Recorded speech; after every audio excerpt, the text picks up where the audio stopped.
गर्मी है, कोई रिक्शा भी नहीं मिल रहा, लेट भी हो गए हम। अरे मिल गया रिक्शा। रिक्शा? हाँ जी मैम। अरे यार मैंने तो पहली बार देखा किसी लड़की को रिक्शा चलाते हुए, वो भी शादीशुदा।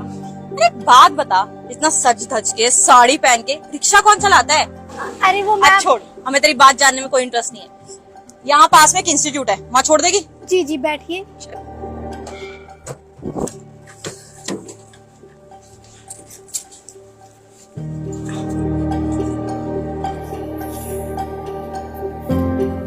वैसे तो शादीशुदा होते हुए रिक्शा क्यों चला रही है? तेरा पति नल्ला है क्या? अरे मैम वो तो मेरे पति की तबीयत खराब है, इसलिए आज मैं रिक्शा चला रही हूँ, नहीं तो मैं पढ़ाई करती हूँ। अच्छा जी। ये लीजिए मैम, आपका इंस्टीट्यूट आ गया। अरे इस इंस्टीट्यूट की बात कर रहे थे आप लोग? इसमें तो मेरा भी पढ़ने का सपना था, लेकिन मैं फीस अफोर्ड नहीं कर पाई। क्या? इस इंस्टीट्यूट में? तेरे को पता भी है कि यहाँ की फीस कितनी ज्यादा है? हाँ, तेरे को इतना भी पता है कि यहाँ पे किस चीज की पढ़ाई होती है? हाँ मैम, यूपीएससी की। मैं भी उसी की तैयारी कर रही हूँ। मेरे पति दिन रात रिक्शा चला के मेरे को यूपीएससी की तैयारी करवा रहे हैं। मेरा सपना था शादी से पहले का ही। छी छी, तेरे मुंह से ना यूपीएससी शब्द अच्छा नहीं लगता। तुम लोग ना ये रिक्शा चलाना, कूड़ा उठाना, यही काम सूट करता है तुम लोगों पर। और तुम जैसे लोग भी यूपीएससी की तैयारी करने के सपने देखते हो। तुम जैसे लोग ना अफोर्ड भी नहीं कर पाओगे। अरे यार क्या हो गया? सपने तो देख ही सकते हैं ना, सपने तो मुफ्त के होते हैं। नहीं नहीं मैम, मैं बहुत बड़ी ऑफिसर बनूंगी एक दिन। मैं दिन रात मेहनत करती हूँ, ऑनलाइन यूट्यूब से क्लास लेती हूँ, क्योंकि फीस देने के तो पैसे नहीं हो पाते, घर खर्च चल जाता है, वही बहुत बड़ी बात है। मैं बैठ ही रहती हूँ, मेरे पति कमाते हैं ना। दाद देनी पड़ेगी आपके सपने की। एक तो रिक्शा चलाती हो और ऊपर से सपने देखो कितने बड़े बड़े देखती हो। मैम सपना नहीं, हकीकत में मैं बन के दिखाऊंगी एक दिन। और जिस दिन आप आईएएस ऑफिसर बन जाओगी ना, उस दिन हम सबको मिठाई जरूर खिलाना, ठीक है ना? मैम आप लोग मेरा मजाक क्यों उड़ा रहे हो? मजाक नहीं उड़ा रही हूँ, रियलिटी है। जिस दिन बन जाओगी ना, पक्का मिठाई खिलाना, ठीक है? और वैसे भी हम मजाक क्यों उड़ाएंगे? हम तो तेरी भलाई की बात कर रहे हैं। तेरे को अभी से समझा रहे कि थोड़ा सही ट्रैक पे आ जा, काम वाम कर, मेहनत कर और घर चला। ये यूपीएससी ना तुम्हारे बस की बात नहीं है। तेरे को क्या लगता है घर में तू घर के काम करने के बाद पढ़ेगी और यूपीएससी क्लियर हो जाएगा? और हम जितने महंगे इंस्टीट्यूट में पढ़ रहे हैं, हम नहीं करेंगे क्या? अबे अपना काम से काम रखो, अपनी औकात में रहो। सबके बस की नहीं होती इतनी बड़ी पोस्ट हासिल करना, समझे? यूपीएससी का फुल फॉर्म भी पता है तुझे? हाँ, अरे चुप रहे, हमें बताने की जरूरत नहीं है, ठीक है? हमें बहुत अच्छे से पता है। और वैसे भी एक एडवाइस दे रही हूँ, जितनी चादर होती है ना उतने ही पैर पसारने चाहिए, समझ आ गई? और वैसे भी तुम गरीब लोगों की ना कोई औकात नहीं होती। जब तू यहाँ की फीस अफोर्ड नहीं कर सकती तो एग्जाम देने क्या जाएगी? घर संभाल शांति से। मैम मेरे पति दिन रात रिक्शा चला के मेरे लिए पैसे इकट्ठे कर रहे हैं, और मैं भी दिल लगा के पढ़ रही हूँ। मैं नोट्स भी बनाती हूँ ऑनलाइन क्लासेस देखकर। मेरे कुछ दोस्त हैं, वो थोड़ा बहुत मुझे बता देते हैं। अच्छा, तेरा पति मेहनत कर रहा है, तेरे लिए पैसे इकट्ठे कर रहा है? अरे झूठ बोल रहा है। ये पति लोग ना ऐसे बस मीठी मीठी बातों में फंसाते हैं। पूरी जिंदगी ना बस घर के काम करती रह जाएगी। झूठ बोल रहा है वो कि पैसे लेके आएगा। आज तक कौन से पति ने शादी के बाद अपनी पत्नी को पढ़ाने की कोशिश करी है? तेरे को अभी भी ना एडवाइस कर रहे हैं, फालतू में सपने मत देख। जब दिल टूटता है ना बहुत बुरा लगता है। इससे अच्छा घर ही संभाल। ये इतने बड़े सपने ना तुम्हारी औकात से बहुत बाहर है। कौन से जमाने का पति है वैसे तुम्हारा? अरे मैं खुद एक लड़का हूँ, और मैं तो ये सोच रहा हूँ जब मेरी बीवी आएगी ना, उसको तो भैया चूल्हे चौके में लगा दूंगा। मैं उससे बस बर्तन बनवाऊंगा, बच्चे पैदा करवाऊंगा और माँ की सेवा करवाऊंगा। ऐसे ही होते हैं हम लड़के। पता नहीं तुम्हारा पति कौन सा राम बनकर आया है। भैया हर कोई एक जैसा नहीं होता, वो बहुत अच्छे इंसान है। लड़के सारे एक जैसे होते हैं, मैं भी वैसा ही हूँ और वो भी वैसा ही होगा। अच्छा मैम छोड़िए, हमें लेट हो रहा है, हमें और भी सवारी देखनी है। आप हमें पैसे दे दीजिए। कितने हुए तुम्हारे? पूरे 200 रुपए हुए। 200 रुपए? यहाँ तक के कौन से 200 रुपए होते हैं? इतनी सी दूर तो लेके आई है, 100 रुपए होंगे ज्यादा से ज्यादा। नहीं मैम, 50 रुपए सवारी चल रही है और इतनी महंगाई है, आप खुद सोचिए ना।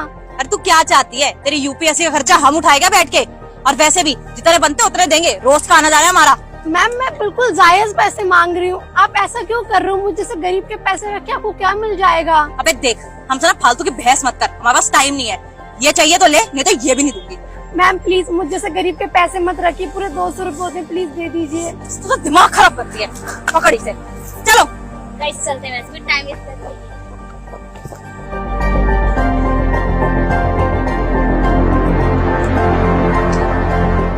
पास तो हो जाएगा। अरे पक्का पास हो जाएगा। और फाइल भी मैंने बहुत अच्छे से चेक करके दी है, कोई मिस्टेक है ही नहीं। कौन नहीं मानेगा? और अगर नहीं भी माना तो प्लान भी तो है ना हमारे पास। इसको कौन मना कर सकता है। आती लक्ष्मी किसी नहीं बर्दाश्त होती। मैम ने आप लोगों की फाइल रिजेक्ट कर दी है। ये रही आपकी फाइल, आपको घर जा सकते हैं। ये क्या बात होती है? ऐसे कैसे रिजेक्ट कर दी? और तुम कौन होते हो बोलने वाले? हमें अपने सीनियर से बात करने दो, उनसे हम ना अपने आप बात कर लेंगे। मैम मैं उनका हस्बैंड हूँ और मैनेजर भी हूँ। तो भी मैम आप लोगों से कोई बात नहीं करना। क्या तू उनका हस्बैंड है? जी। मतलब तू उनसे नीची पोस्ट पे काम करता है? तेरी कोई सेल्फ रिस्पेक्ट नहीं है क्या? मैम उससे क्या फर्क पड़ता है, वो बहुत काबिल है और मुझसे 2 कदम हर चीज में आगे है। अरे सीधा सीधा बोलना, तुझे बैठ के खाने की आदत है। तू ये चाहता है कि तेरी बीवी मेहनत करे और तू बस बैठ के खाए। अरे ऐसे लड़के ना बहुत देखे हैं मैंने, जिनको अपनी बीवी की भी इज्जत नहीं होती। यार जो अच्छे लड़के होते हैं ना, वो अपनी बीवी को रानी की तरह रखते हैं, कोई काम नहीं करने देते। और ये अपनी बीवी से काम करा रहा है और उसके पैसों पे ऐश कर रहा है। वैसे गर्व तो होगा ही ना, क्योंकि अपनी बीवी के टुकड़ों पे जो पल रहा है। बिल्कुल सही कहा। अबे ओ, तू हमें मत बता कि हमारा टेंडर पास हुआ है कि नहीं, वो भी तुझे अपनी उंगलियों पे ही नचाती होगी ना। और जा अपनी मैम को बोल कि हम ना डायरेक्ट बात करेंगे, हम खुद बात कर सकते हैं। जोरू का गुलाम। जी मैम बोलिए, आपको मुझसे बात करनी थी। यस मैम, एक्चुअली इन्होंने बोला कि हमारा टेंडर पास नहीं हुआ है, लेकिन आप हमारे डॉक्यूमेंट्स देखिए, सब कुछ है और सब पूरा है। सब पूरा नहीं है मैम, आधे डॉक्यूमेंट्स आपके नकली हैं, इसलिए आपकी फाइल रिजेक्ट कर दी। और हाँ, अब मेरे पति को क्या जज कर रही थी? जोरू का गुलाम, नीचे काम करने वाला, बीवी के पैसों को पलने वाला। बिल्कुल ऐसा नहीं है। और आज मैं जिस मुकाम पे खड़ी हूँ, तो फिर सबसे बड़ा हाथ इन्हीं का है। हम तो बस जोक कर रहे थे। Are you serious ma'am? आप एक IAS के ऑफिस में आके जॉब कर रही थी, वो भी उन्हीं के हस्बैंड के साथ? आपको किसने ये राइट दिया? Ma'am we are really sorry, हमसे गलती होगी, लेकिन आप प्लीज वो गुस्सा हमारे प्रोजेक्ट पे मत उतारिए। हमने बहुत लोन भी ले रखा है, आप एक बार चेक करिए, हमारे फाइल्स बिल्कुल सही है। और मैम हम आपकी बहुत रिस्पेक्ट करते हैं कि आपने ये मुकाम इतनी मेहनत करके हासिल किया। और मैम हमें पता है कि ये पोस्ट इजीली नहीं मिलती, कितनी पढ़ाई करनी पड़ती है, कितने सेक्रीफाइस करने पड़ते हैं, कितनी मेहनत करनी पड़ती है, और आपने वो करी होगी तभी आप इस पोस्ट पे हैं। हम बहुत रिस्पेक्ट करते हैं आपकी। काश ये रिस्पेक्ट आपने कुछ सालों पहले भी दिखाई होती। मतलब याद करो, मैं वही रिक्शे वाली हूँ जिसका हस्बैंड रिक्शा चलाता था, और मैंने आपको इंस्टीट्यूट के बाहर छोड़ा था, याद है कुछ?